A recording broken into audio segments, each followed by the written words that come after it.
Yeah, now we shall pause here in vector calculus. We shall again get into chapter 2 because it's better to go parallelly. I defined Coulomb's law, am I right?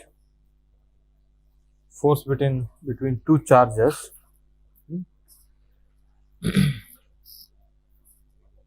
Isn't it? So we have a source charge here, and we are going to call one more as a test charge. Okay. Anyway, force between them. So you can choose origin anywhere. Origin here. So source charge is denoted as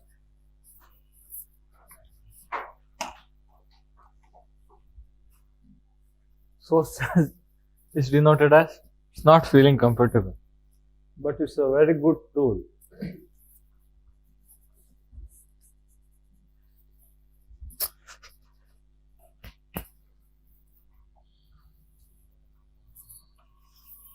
Okay, R prime, R, am I right? This is a kind of field point, okay? Test charge, the point where you are going to put the test charge is a field point. So this is your source charge to test charge, this is your italic R. So Coulombic force you can write as 1 by 4 pi epsilon naught q by r square into r cap, right? Force on this one due to this one, isn't it? Due to this one. If any of the charge is negative, then what would happen? One more negative sign will come. It is along minus, sorry, the mistake.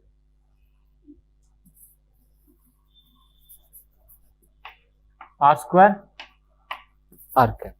Is that okay? If there is if charges are opposite kind, obviously it will be minus R cap towards that one. Okay, it will take care. Okay, the formalism will take care. Separation. R italic R is the separation between them. Okay. Remember in the earlier problem I have placed the Q here. Okay, let me come to that point. Okay, so there's a different story. Remember when you place this source charge, test charge. Okay, when you place the source charge here, your R prime vector will be 0. Okay, what is your italic R vector? R vector minus R prime vector. If you place your source charge at origin, R prime vector will be 0. Yeah, speak out. So your italic R vector becomes R vector. Okay.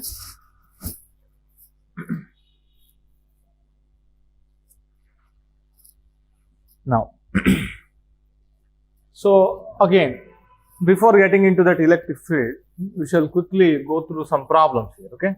I have equilateral triangle. I have equal charges at the corners of the equilateral triangle. What is the force on a test charge placed at the exact center of the equilateral triangle? Okay. I have a square. I have equal charges at the corners of the square. What is the force on the charge? I mean any charge. Okay. These are equal, either positive or negative. Okay, this also can be positive or negative. For a time sake, we shall take all are positive. Is that okay? So whatever, okay, the result will be same. You can check it out. Okay, now look at here. Now what is this one? If I take generally it's as a polygon. This is a triangle, square. Next one is pentagon. It's very difficult to draw. Am I right? Pentagon is very difficult to draw. So, but it's not regular, isn't it? It's a pentagon, but it's not regular pentagon.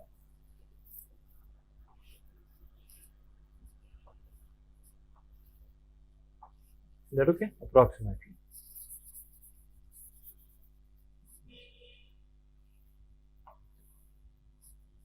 Is that okay? Regular pentagon. I have equal charges at the vertices. What is the force on the charge at the center? What is the net force on the charge Q at the center? So I have a hexagon. Regular hexagon. Regular means all sides are equal. Okay. I think he has given like that. Am I right? In the next problem, 13-sided regular polygon like that. Okay. A regular hexagon. I mean, very difficult to draw exact diagram. Okay, whatever. So Q, Q, Q, Q, Q and Q. What is the force on the charge at the center? Similarly, so 12-sided polygon, that's our clock. Clock is the best idea, isn't it? Each charge is placed at each number of the clock, am I right? So then 13-sided polygon, isn't it? You better generalize that one, okay? You can't, I mean, so for a even-sided polygon, you can have the idea. Now look at here. If I take this one, so this will, so this will, what you call, offer force like this. This will offer force like this. It is equidistant from these two. These two forces will get cancelled. Similarly, so forces due to this one will be cancelled by the force due to this one. Force due to this one will be cancelled by force due to this one. You can argue in this one also, isn't it? In a even-sided polygon, so can I say like that? It's very easy because you will get opposite charge in the exactly opposite side, which will cancel out the effect of one charge, isn't it? Now what about this one and this one? One charge will? Be careful. Be careful. Now look at here, due to this one, what is the force in this direction? Due to this one, what is the force in this direction? What is this angle? This is F and F. Force is same. Magnitude of the force is same. Why these distances are same? Isn't it? So now let me take this distance as R. So can I take like this? This distance as R.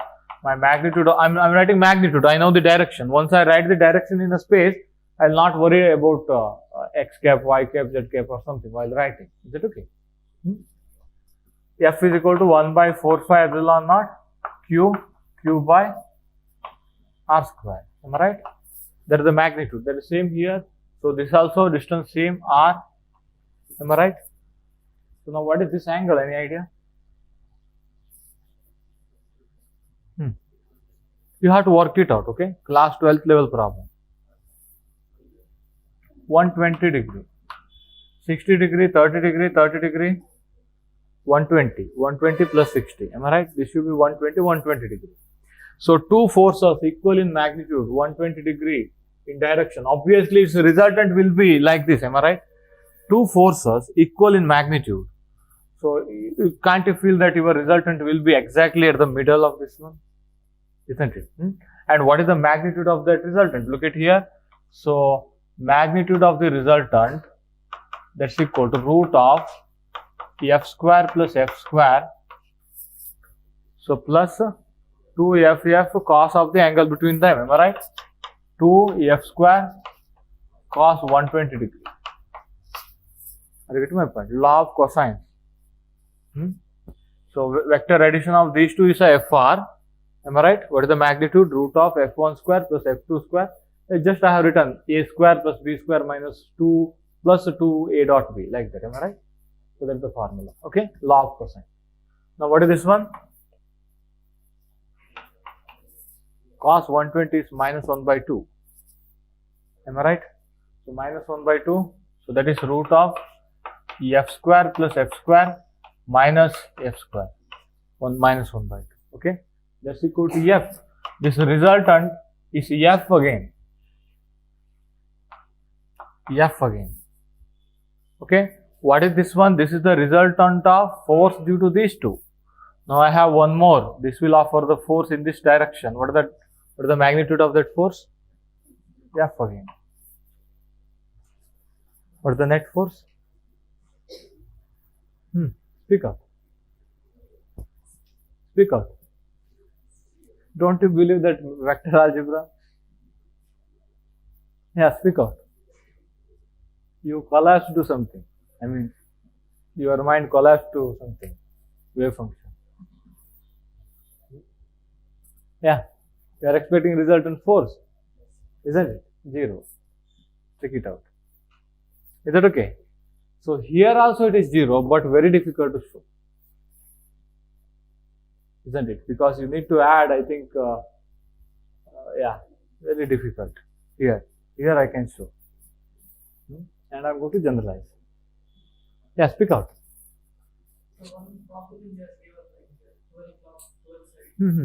If one of the charge is missing, then it may imbalance. Remember, if all charge is present, then it will cancel out. Look at here. If all charge is present in the hexagon, definitely it will cancel out. Yeah. Then there will definitely imbalance will happen. Am I right? Now let me talk about that. All are present. Net charge at the center is 0. Whatever may be the polygon, there should be regular polygon. That's it. Even 13-sided, isn't it? So don't think of solving that 13-sided polygon, isn't it? You can't even draw that one, 13-sided polygon. So try that one. You can draw, it will not be regular. 12 o'clock you can argue, am I right? So charge at 12 will be, force due to charge at 12 will be cancelled out by, so 12, 1, 2, 3, 4, 5, 6, 7, 8, 9, 10, 11, 12, am I right? So charge at the center, force due to this charge will be cancelled by force due to this one, isn't it? You will get opposite one. For any even-sided polygon, this will happen. You can quickly argue those forces will get cancelled out, and net force on the charge at the center is 0. Wait a second, we shall go to next problem little later. But next, see the next problem, 13-sided polygon. What will you do? Now I am too lazy to do that one. That's why I do that one for triangle, and I'm going to say the same thing will happen for pentagon. Same thing will happen for 7-sided polygon. What would you say? 7-sided polygon. Let it be. Okay? Yeah. Yeah, whatever. Now, again, so for 13-sided polygon, the same thing will happen. Very difficult to show even for this one, even for pentagon. Okay? You have to find the angles, and you have to work out the force due to this one, force due to this one, and you have to see how they are going to get cancelled. Okay? Not that easy. But for any regular polygon, if you are placing same type of charge at each vertices, so force on the so the net force on the test charge placed at the center, or net force on any charge placed at the center is 0. So whatever may be the nature of the charge, both of them may be negative. This may be negative, this may be positive, whatever. Forces will get cancelled. You can check it out. Okay? So the only condition is all of these charge of same type, same magnitude. Okay? So that's the condition. So now part B of each question. Now again, let me start with this one. Isn't it? Let me start with this one. So that I can answer, I can generalize again answer. Isn't it? Now look at here. So this was the net force due to these two charge. Am I right? These two charge offered net force in this direction. Now let me take, this is the missing charge. So then there will be no force in this direction. Am I right? Now look at here. This is the net force. The net force is magnitude of the net force is due to one charge. Magnitude of the net force is equal to magnitude of the force due to one charge, and the direction is towards missing charge. Is that okay? So now, similarly, I think if charges are opposite, what would happen? Ulta will happen. If charges are opposite, ulta will happen. Be careful, okay? So here he has taken positive charges. So while answering here, you have to be careful. So to say force is 0, any type of charge, okay? To say what will happen if one of the charge is missing in that regular polygon, so then you have to talk about whether they are positive or negative, okay? Be careful. Now I am taking all are positive. So now the net force is towards the missing charge. So whatever the missing charge I have taken here, you can just rotate, isn't it? So similarly here also, suppose this is absent. Look at here, force due to this one is balanced by force due to this one. Only this one present. Net force is due to magnitude of the net force is due to one charge. Force due to one charge, and direction is towards missing charge, and it will happen for all regular polygons. Is that okay? So 12-sided polygon. Now, so 13-sided polygon. For 13-sided polygon also, if when one charge is missing, so the net force is due to force due to one charge, and direction is towards the missing charge. Okay? Now wait a second. Let me write in this way. Let me take this one. Okay? Let me take this one. Let me take first charge, second charge, third charge, fourth charge, 5 charge. Okay, 5 charges. Okay. So now let me write the forces. Force on Q is equal to 0. Am I right? F1 plus F2 plus F3 plus F4 plus F5 is equal to 0. Am I right? Null vector. Force on Q. Net force on Q. Net force on Q. In this configuration, that's equal to 0. Obviously, you can write like this. Now look at here. If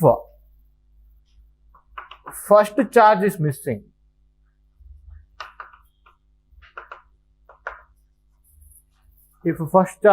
obviously net force is non-zero, isn't it? If first charge is missing, what is the force? All charges present.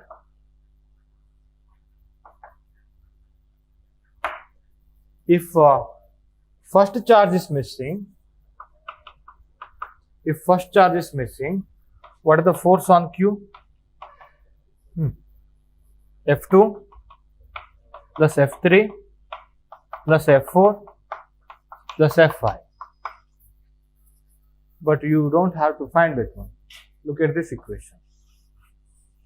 F2 plus F3 plus F4 plus F5 is equal to minus F1. Isn't it? That's equal to minus F1. Look at here. That is opposite of force exerted by this one. What was the force exerted by first charge? This one. This was F1. Am I right? Minus F1 towards that missing charge. Is that okay? Mathematically, you can show that. Yeah, do it yourself. Do this step yourself.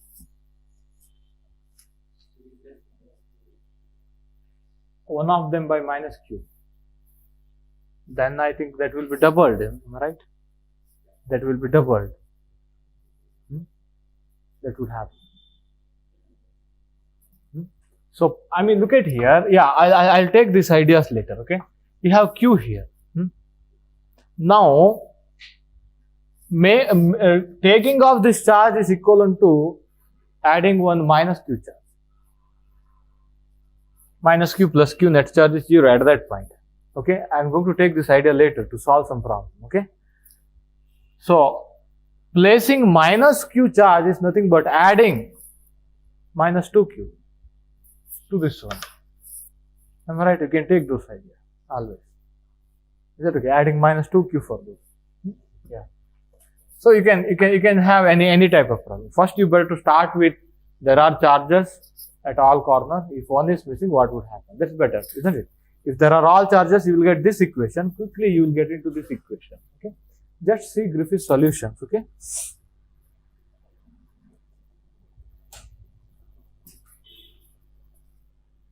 Now, we shall not stop here. We shall find what is this net force. Suppose if we ask what is this net force, if A is the side of the polygon, then what would we do? Are you getting my point? If what is this net force, if one charge is missing, okay, if A is the side of the regular polygon, because your force is in terms of this R, am I right? 1 by 4 pi epsilon naught Q, capital Q by R square, isn't it? Now you have to write this R in terms of A. How do you write? That is different in each case. Look at here. That is different in each case. This is R. What would you write this one? 30 degree. Am I right? So 30 degree, you have to relate that one to somehow triangle.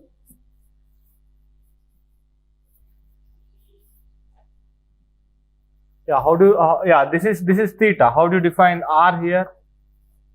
Sorry, how do you define R here? Cos theta. This is A by 2. How do you define R? Cos theta. Cos theta is equal to A by 2 divided by R. R is equal to A by 2 cos theta. Am I right? Where theta is equal to, how do you write theta? In this case, in case of square, how do you write this theta? How do you write this theta?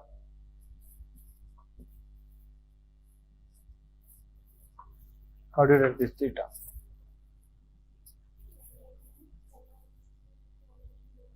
N minus, how did you get that?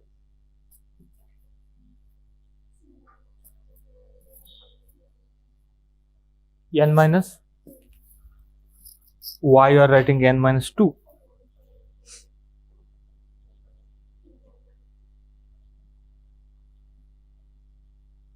N-sided polygon in general, n minus 2, 180, 2. How did you get that? Okay, we had this problem.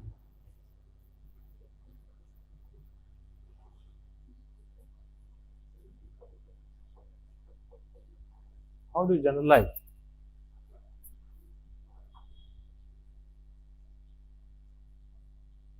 You better to write down. Yeah, let me come to this one. You better write down. What is this one? 30 degree. How do you write 30 degree? 180 divided by? Yeah, here it is 45 degree. How do you write 45 degree? 180 divided by 4. 180 divided by? No, that will not work out here. Isn't it? This whole angle is?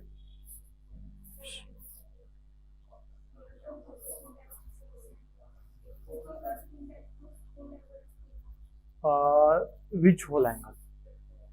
This one. This whole angle. Yeah, you are talking about this whole angle. Yeah, what is this whole angle? 60 degree. 180 divided by 3. That's correct. Yeah, we better to talk about this whole angle, then divide by 2. Let me call this one as pi. Theta equal to pi by 2. Okay. What is pi? 180 by 4. What is this one? Sure? Work out this geometry, okay? It's very simple. Not much mathematics involved, just geometry. I think again you have to, this is, what is this one? Any idea? 360 divided by 5. Am I right? 360 divided by 5. This angle is 360 divided by 5. Now this should be 360 divided by 5 plus 2 theta. 5 plus 2 theta. That's equal to 180. Then 2 theta is equal to 180. So minus 2 into 180 divided by 5. What is this one? 180. 1 minus 2 by 5. What is this one? 3 by 5. That is not working. That's what I'm saying. 2 theta. So yeah, this is 2 theta. Am I right? I just worked out for 2 theta only. Check it out. So somewhere in magnetostatic we need this one. In magnetostatic I need this idea. Okay. We shall do it over there. Okay.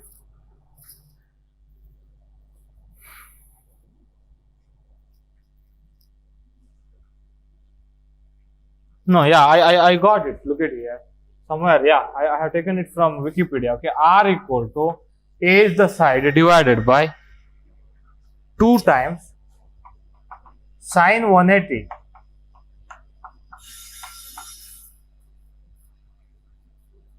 Check it out, how it happened. 5 minus 2. 5 minus 2 whole divided by 5. Okay, n minus 2 divided by n. Theta is equal to like that. Am I right? That's what you have written. Am I right? Theta is equal to 180 n minus 2 divided by 2n. Isn't it? So, but you can split out this one. You can write in terms of sine theta. You have cos theta here. So, cos of odd multiple of pi by 2 something will come here. Just check it out. Okay, you can write this one in terms of sine theta. Or what would happen if you define sine theta itself, but this will come into play. Am I right? But we have to avoid, we don't know this one. Yeah, so look at here. Just try to get how you got this one. I need that one in magnetostatic. Here he didn't mention that problem. He just asked what is the force like that. Okay, but you should be able to do that. For any polygon. Okay, this is the what you call length from the center to one of the vertices. This is the side of the polygon.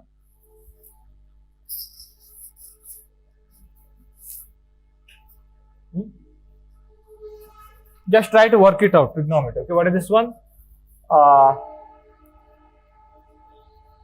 Length of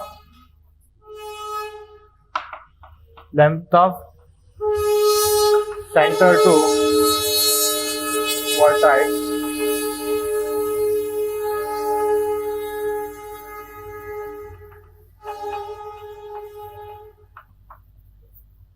where A is side, length of the side of the polygon, n is number of sides of the polygon. Check it out, okay?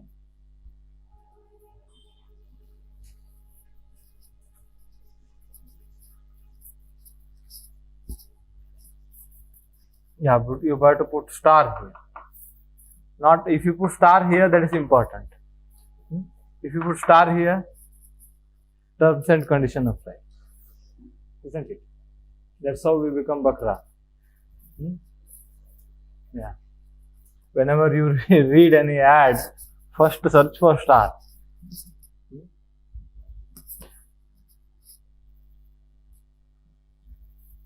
Yeah. So check it out. Somewhere I found it. Yeah. What was that question?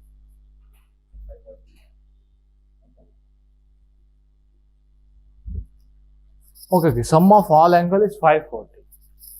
You have to divide it by 5.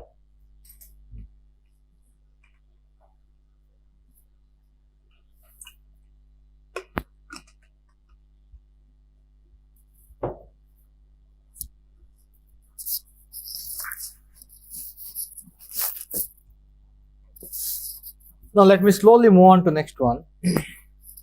I have origin here, somewhere here. I have origin here. I have many source charges, okay, Q1, Q2, Q3, Q4 and so on, okay, Q1, Q2, Q3, Q4 and so on. So I have one test charge here, Q, okay. So usually we call this one as field point, okay, we call this one as field point. Now let me call this one as this one, R1 prime,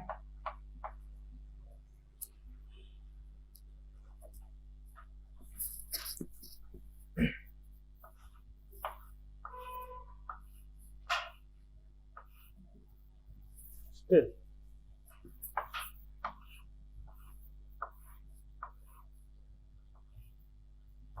So this is somewhere I have a field point, okay. Suppose this is R1 prime, R2 prime, R3 prime, okay, Q1, Q2, Q3, R1 prime vector, R2 prime vector, R3 prime vector. Y prime? Y prime? Source charges. They are source charges. This is your R vector, that's your field charge. Not field charge, but that one test charge. And this is a field point, these are source charges, okay. Now obviously you can define italic R1, italic R2 like that, am I right? Look at here. These are your italic R's. From source charge to test charge. So now look at here. Now let me call. So distance of this test charge from Q1 is equal to italic R1, okay. This one has italic R2, this one has italic R3. Can you just write like that? Now look at here. Ultimately I can write my net force. Suppose I'll generalize this one, okay. I have taken only 3 charges here. Let me generalize the situation. So the net force is equal to F1 plus F2 plus F3 plus and so on. Let me write like this. Suppose there are n number of charges, okay. So now how do you write? 1 by 4 phi epsilon naught. So Q1 Q divided by R1 square R1 cap, where R1 cap is this one. Direction, okay. I haven't shown that one. So 1 by 4 phi epsilon naught. So Q2 capital Q divided by R2 square R2 cap. So plus 1 by 4 phi epsilon naught Q3 capital Q by R3 square R3 cap plus and so on. Can I write like this? Now what is common? 1 by 4 phi epsilon naught. Now what I take common here is, I'll take Q common.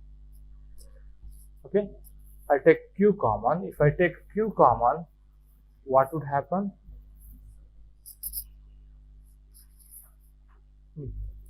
What would happen? 1 by 4 phi epsilon naught Q1 by R1 square R1 cap plus 1 by 4 phi epsilon naught Q2 divided by R2 square R2 cap plus and so on. Just check it out.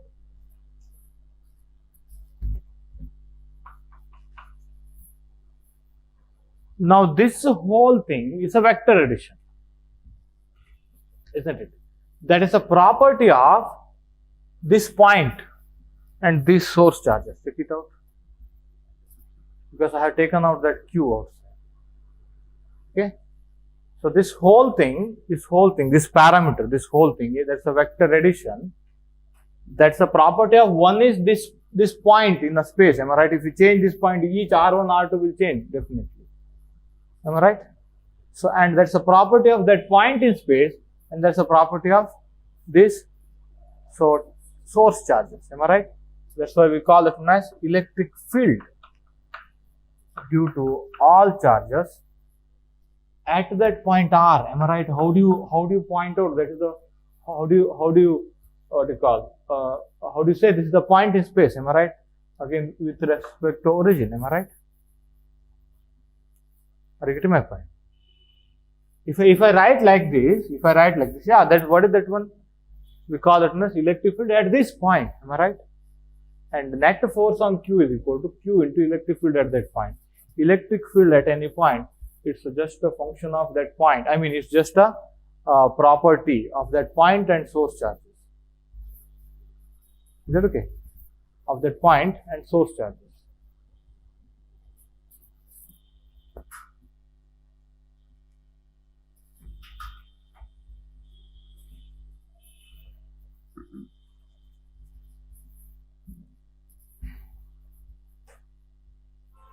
Are you getting this one? What is this one? Again, just observe. So that's a property of source charges, and that's a property of point in space. Am I right? So now, we are going to write that one as electric field. Now, what is electric field? Now, what is this electric field? Again, at what point? We are talking about this point. There's electric field at R. So that's why electric field at R.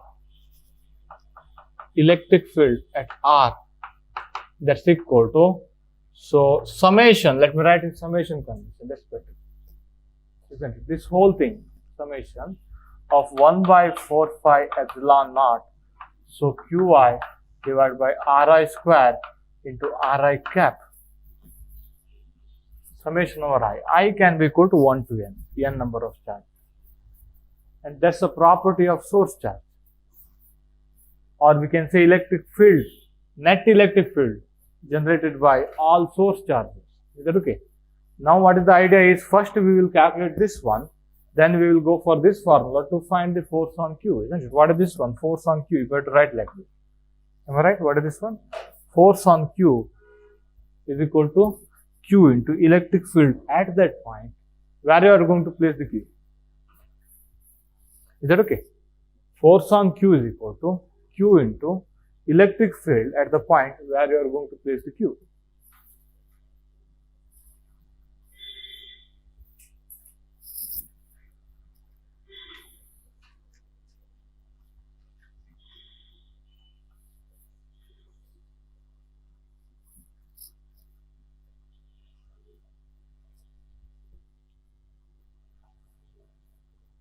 Now, in this electrostatic, look at here. Again, one thing is somebody is holding these source charges. Okay, maybe you are embedding these source charges in an insulator. They are not coming out or they are not moving. Okay, you can imagine like that. So, but this is charge that may be moving or that may be stationary. In electrostatic, can you just write electrostatic is the study of source charges which are stationary. Electrostatic is a study of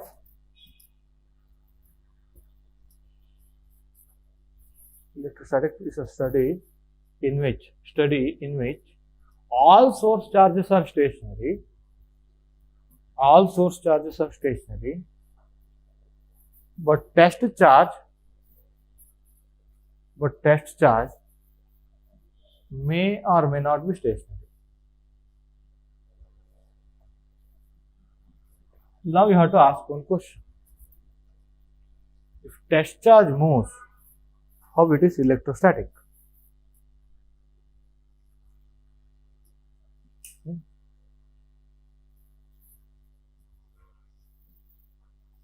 Any idea?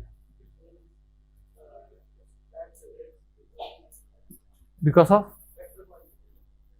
Okay, that's okay. Why only source charges should be rest? Why not test charge? Even if you take test charge moving, if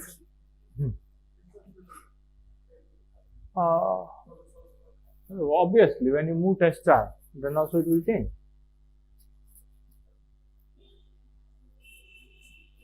Yeah, speak up. What did you say? Prepare to be wrong.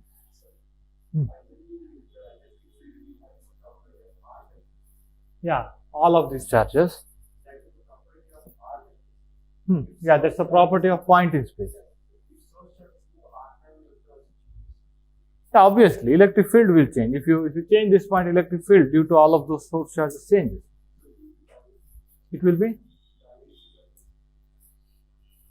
not exactly. So remember, what would happen? You haven't asked the question. What would happen if source charges are moving? What's wrong with it? Isn't it? Why we called electrostatic for when source charges are at rest? Because it will produce magnetic field. If charges are moving, it will produce magnetic field along with the electrostatic field. Is that okay? So that's why we are avoiding that situation. That's why we are saying source charges are at rest. Is that okay? Suppose if test charge is moving, it may produce magnetic field. It doesn't matter for its, because our aim is to study this one, remember. If test charge is moving, it may produce magnetic field, but it will not feel its own magnetic field produced by its own motion. Are you getting my point? Suppose I have a current carrying wire that may repel or attract other current carrying wire. It will not, repelled or attracted by itself, isn't it? Obviously. Are you getting my point? Let me talk about in a special theory of relativity way. If you sit on that charge which is moving, with respect to you, that charge is at rest. That's why that charge will not experience any magnetic field. Is that okay? It doesn't matter. Our ultimate aim is to study this one, am I right? That's why if it moves, magnetic field created by its own will not affect its own motion, definitely, okay? It will be very clear after magnetic field. But if this moves, if these charges move, they will create magnetic field. And in that magnetic field, suppose if it moves, one more force is going to play the role. What is that? V cross B, our magnetic force, okay? So we are avoiding those situations. Our source charges should be at rest. There will be no magnetic field, okay? Pure electrostatic situation, okay? So this may be moving. You can take this may be moving. Yeah. Yeah, speak up. Source charges, yeah. Definitely. Electric field is a property of source charges. Varying? Yeah, no, it will change. Look at here. When you change this point, look at here. Distance between R1, R2, R3, they will change, am I right? That's why electric field will vary if you vary the point in space, obviously. Look at this one. Each R1, R2, each of these vectors will change, am I right? That's why electric field will vary. So we have written E as a function of R vector because we have to talk about a point in space. Am I right? How do you talk about point in space? By the position vector. Is that okay? Electric field, so at a point r in a space, we are talking about position in a space. Is that okay? So while writing here, don't take the idea that charge is placed at the origin. Are you getting my point? See this one, where charges are placed. Be careful with the notation. Are you getting my point? Electric field at a vector r doesn't mean you are at a distance r from the charge. Remember, you are at that point in space. That is the meaning. We have chosen origin somewhere, not in the at the point of charge, and we have many charges here. Okay, more generalized way, isn't it? And we don't have only one charge to choose our origin at the point of the charge. Am I right? Obviously, other charges will be out of the origin. That's why we choose origin somewhere else. And this is the point r from the origin. This is the position vector of the point in space. Obviously, when you change that position, so individual distance from each charges will change. Your electric field change. Okay? Yeah. Yeah, definitely. Yeah, definitely. Yeah, if you change test charge, so italic r changes, yeah, obviously. So then again, electric field also changes. Am I right? Due to the change in italic r, only electric field changes. That's what I'm saying. But I'm saying, suppose if you want to put test charge here, so our aim is first find the electric field at that point due to all source charges, then multiply your test charge to that electric field at that point, you will get force on the test charge. So now our procedure will be like this. First we will find electric field prior to force. Is that okay? We better not to give much interpretation for electric field. What is electric field? It's an intermediate step to calculate force. Is that okay? So that's how you can see here, isn't it? I have taken that one common, I have defined that one. Yeah, pick up.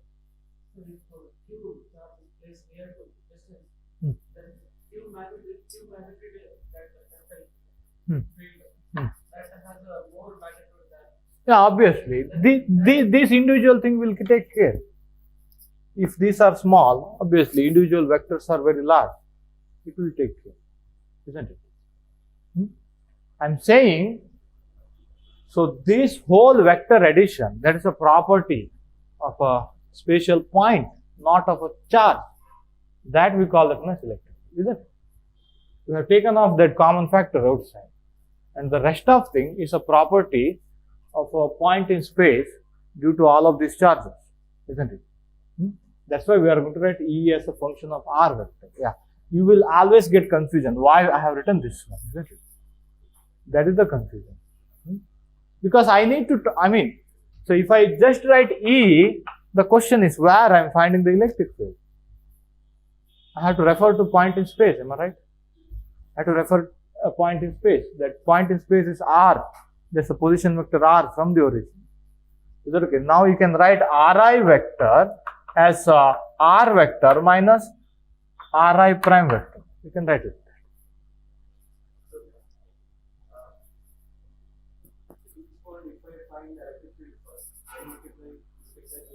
Yeah. No. Sources, if source charges are moving, in addition to electric field, you will have a magnetic field. You have to avoid that situation. Is that okay? And we are studying the test charge. If test charge is moving, it may produce magnetic field. That will not affect the source charge because they are at rest. Okay, one thing. So if it is moving, it may produce magnetic field, but in its own frame, it will feel only electric field. Because in its own frame, it is not moving in its own frame, am I right? Like that. Again, after magnetostatic, you will get still more clear idea. Yeah. Okay. Experience its own frame. Now I have to think about it.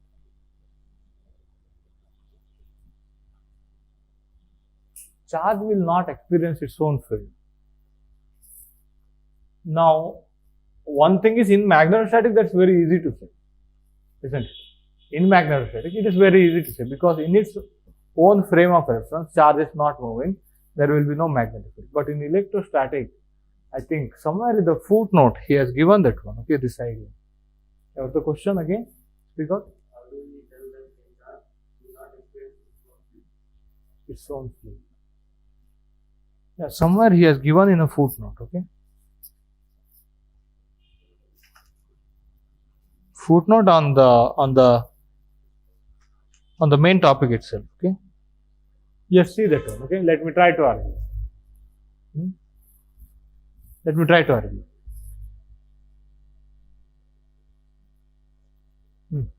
Then.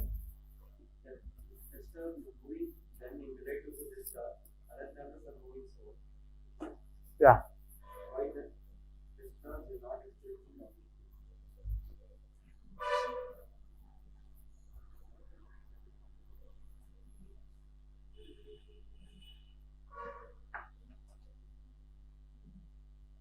Because in that frame itself, again, everything is relative. That's correct. And here itself, he will do comment on those relativity. Just read that one carefully. But in that frame itself, if you want to find any force, if you are trying to find any force, again in that frame it is at rest. Am I right? Again, your magnetic force is due to V cross B, isn't it? That velocity is 0. Okay, let me try to comment later. I mean, at the end of the story, you may be able to understand this one. Good question. Yeah, are you getting his question? I was thinking only about that test charge. Am I right? In its own frame, we will not. But with respect to this one, these charges are moving. Magnetic field is very relative. Am I right? Yeah. So, but in its own frame, its own velocity is 0. That's why it will not experience any force. Is that okay? In the outside frame, these charges are at rest. Isn't it? In the outside frame, these charges are at rest. That's why it will not produce any magnetic field. No, this may produce magnetic field, it is not affecting this. Okay, I think ultimately, when we discuss field transformation, there you will get clear picture. Okay, but here itself, he mentioned lot of argument. Okay, so I mean about relativity itself, just read out each and every point carefully. Okay, now, so now look at here, you got a problem when I have written like this, isn't it? Now, this all Ri prime are constant. Isn't it? All Ri prime are constant. We will make only this place of test charge variable. Isn't it? So, when all of these Ri prime are constant, now look at here. If I write this one, if I write this electric field, summation over I, 1 by 4 phi epsilon naught. So, Qi, what is Ri?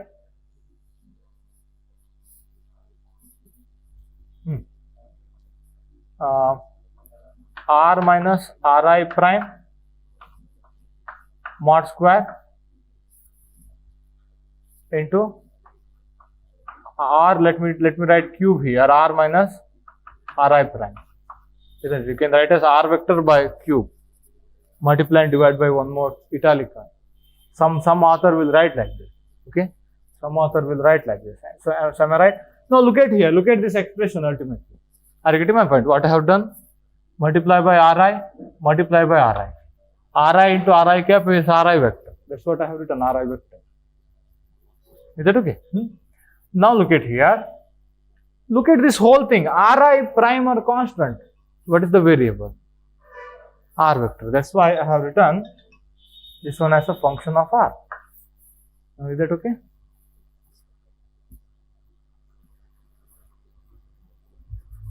Is that okay? That's why it's a function of R, because these individual, your primed coordinate, or so distance of those source charges from the origin are not changing, but we may place test charge anywhere else. That's why that electric field, that's a function. Wait a second.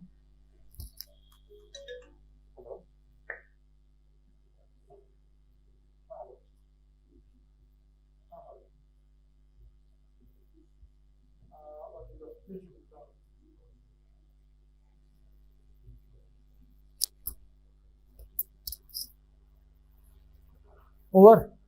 Is it clear? Whenever I write like this, that is I'm referring to the point in space by the origin. Why? So rest of them are constant. Okay. Later you will understand when I write the integral using this one. So can you just do this example number 2.1 and problem number 2.2? It's not a big deal, okay? Finding the electric field, resolving the component and finding the electric field. Again, class 12th level. Okay? Let me just slowly extend. Let me just slowly extend this one to continuous charge distribution. Is that okay? And there we need to spend much time.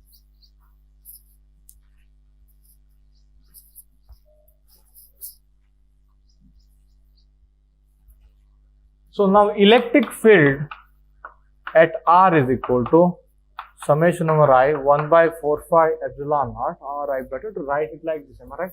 1 by 4 phi epsilon naught is outside, summation over Qi by Ri square into Ri cap.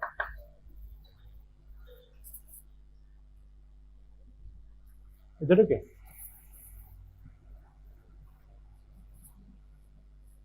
So suppose now I have, let me start with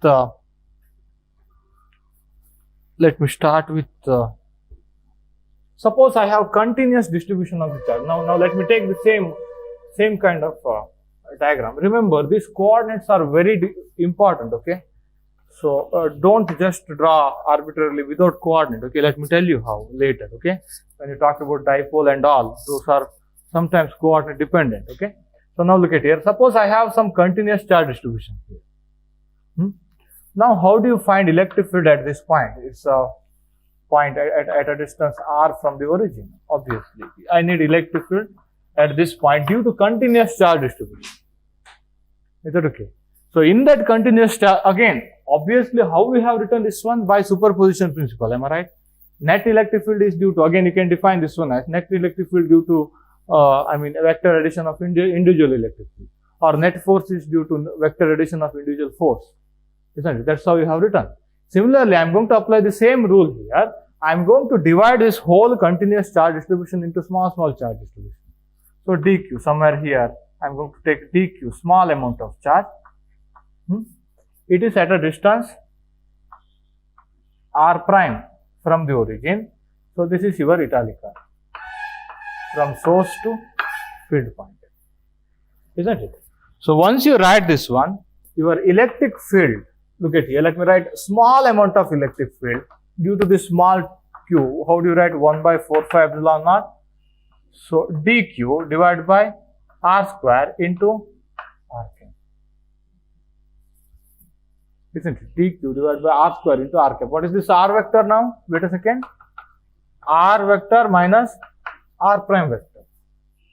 Be careful. Whenever you write integration, you have two things: primed coordinate, unprimed coordinate. With respect to what you have to integrate, you have to be careful. Okay? Look at here. So now this is equal to, again, total electric field at this one. That's a vector sum of these individual. Am I right? That's how we have written. What is this one? Total electric field. This actually E1, E2, E3. Am I right? I haven't split out actually. So now we are going to write the same thing, but individual is very small. We are going to replace that one by integral. Am I right? 1 by 4 phi epsilon naught integral of dq divided by r square into r cap. Okay. Now integration will run over something. Am I right? What is that something? No. Okay, that's limit. So you have many variables here: r, r prime, italic r. Obviously, when you change this dq continuously throughout this region of continuous charge, italic r changing. So while italic r changing, this r prime is changing. R prime and italic r are changing. This is not changing, remember. That integration is with respect to actually r prime. If you split out this r vector into r vector minus r prime vector, this integral is with respect to r prime. Okay. Now shall I move on? Now let me take a line charge. This is the most general equation, okay? This is the most general equation. Electric field at R due to small elemental charge dq. So, and this italic R is the distance from that source charge dq to our field point, okay? Now, let me take one line charge, okay? Let me take one line charge. Now, I better to draw the origin every time, okay? I better to draw origin very small because not much use, am I right? So, now look at here. So I have line charge. Line charge means charges are distributed over a wire, suppose. Let me take a wire. So now look at here. Let me call that line charge density lambda. Am I right? Whenever you have a charge distributed continuously, you have to talk about density, isn't it? So now that line charge, again, suppose that line charge density, it may be function of r prime. These are source charges. Am I right? Somewhere here I have field point. Is that okay? Here I have somewhere field point. Now look at here. These source charges that may be function of this r prime. I haven't said that charges are distributed uniformly, isn't it? If charges are distributed uniformly, charge density is constant throughout that line. So that's why the most general situation is, so line charge density, which is a function of this r prime, because at different r prime, you may have different charge density, okay, lambda. Now look at here. Now let me take small segment of this one, small element of this one, this line charge, and that element contains charge dq. That element contains charge dq. Is that okay? So that dq is at a distance italic r from this point where we are going to find the electric field. Is that okay? So now, how do you define this lambda again? Any idea? Lambda dq by some, so let me call that one as, how do you write? dl. Let me call this one as dl. So this small distance is dl here. Okay.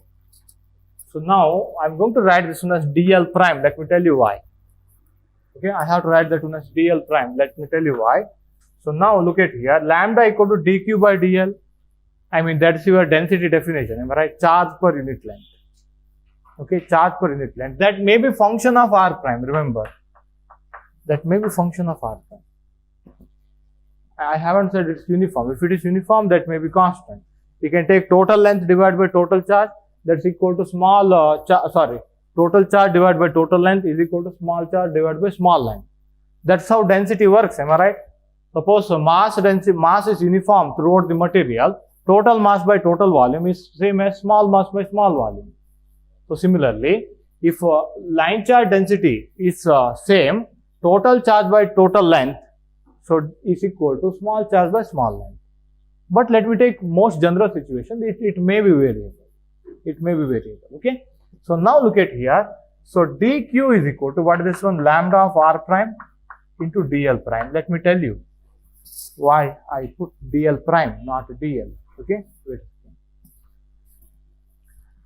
Now, when I substitute this one into this equation, electric field at a point r, that's equal to 1 by 4 pi epsilon naught integral, what is dq?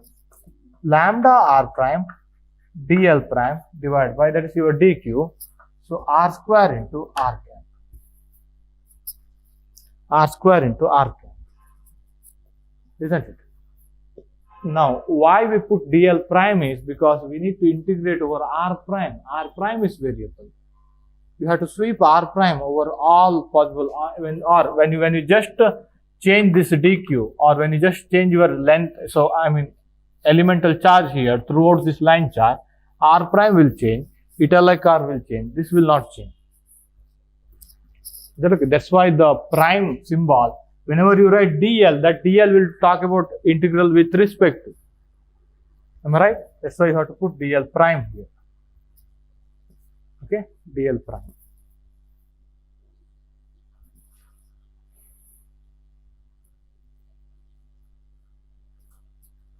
Is that okay? Integral with respect to dl prime or integral with respect to r prime, we can say like that also, because r prime is variable, isn't it? Now look at here, one more thing, this r cap is also not variable. If you take another elemental charge here, what is r cap? Somewhere here. Be careful. When you just move on this source charge, the position of the source charge, dq, your r cap is also, italic r cap is also varying. Is that okay? So that's why in very first example he has given how to write that italic r in terms of constant vector, because we can't integrate vector. I mean, we can't have that vector addition when you have infinitely many vectors. Am I right? Isn't it? Now our idea is to add infinitely many vectors like that. Now we have to be careful. Okay. So there are very easy way of doing this one, but I need this one in the further chapters. Okay. That's why I'm taking it into this depth. So next one is surface charge. So that's about line charge. Suppose I have some surface. Okay. I have origin here and I have field point here. Okay. Where I'm going to find the electric field. Okay. Now what I do here is we have to define surface charge density. Again, that surface charge density also may be function of r prime. Am I right? R prime will talk about source charge. Now my source is a charge distributed over the surface. So now this is also function of r prime. Am I right? Now how do I define this one? So now let me take one small unit area here, small elemental area, not unit area. So I'll call that one as a dq charge here. So area of this one is dA prime. Okay. So that is at a distance r prime from the origin, and that dq, that is at a distance italic r from the source point. Sorry, field point. Is that okay? Now again, yeah, how do you write this equation?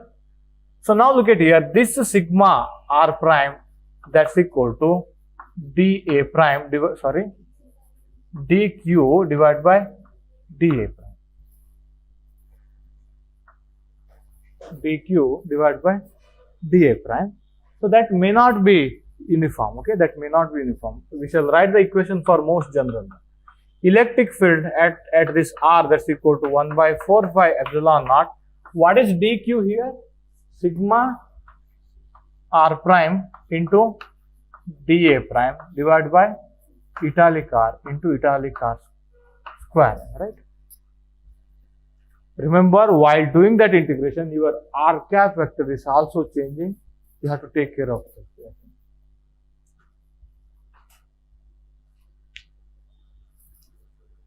We call this as surface charge density, charge per unit area, like that, isn't it? Charge per unit area. If it is uniform, we can write it as total charge by total area.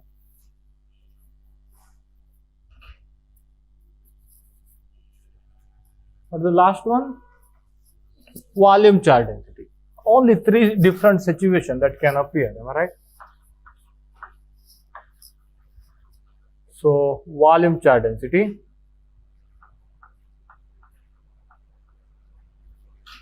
Now, suppose this is r prime. So, dq here, volume is d tau prime. Why prime? Because whenever you when you see this prime, you should say that r prime is variable. That's why that prime, that we are going to take prime over there. Is that okay? You will understand later when we do the problem. If I take any field point, so now before that one I have to define volume charge density. Am I right? That is volume charge density. Obviously, it's a function of rho of r prime. Am I right? Source is some distribution of charge. So that's equal to dq by d tau prime. If charges are uniformly spread throughout the volume, we can write as total charge by total volume. Okay. So this is r. This is your italic r. Okay. So now electric field is equal to 1 by 4 pi epsilon naught. 1 by 4 pi epsilon naught. dq, how do you write dq? Rho of r prime d tau prime whole divided by r square r cap. Again, italic r cap is also variable. When you change this elemental charge, look at here that this vector will change. Am I right? Be careful. Now look at here, when you integrate out that r prime variable, what will left in this equation? That is r. Because your italic r is a function of r vector and r prime vector. When you integrate out that r prime, isn't it? You will left out with r. That's why we are going to write like this.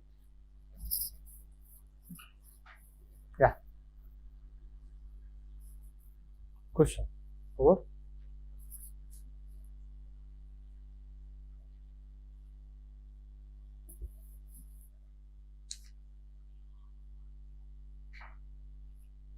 Yeah, why the d tau prime? So that you should not forget that you have to integrate with respect to r prime. Okay? Yeah. So now try this example number 2.2. We are running out of time. Let me solve it. Okay? Yeah, solve all of those vector calculus problem, whatever I have suggested. Don't leave any of them. Okay? That is the very base for whole electrodynamics. Okay? Do that one.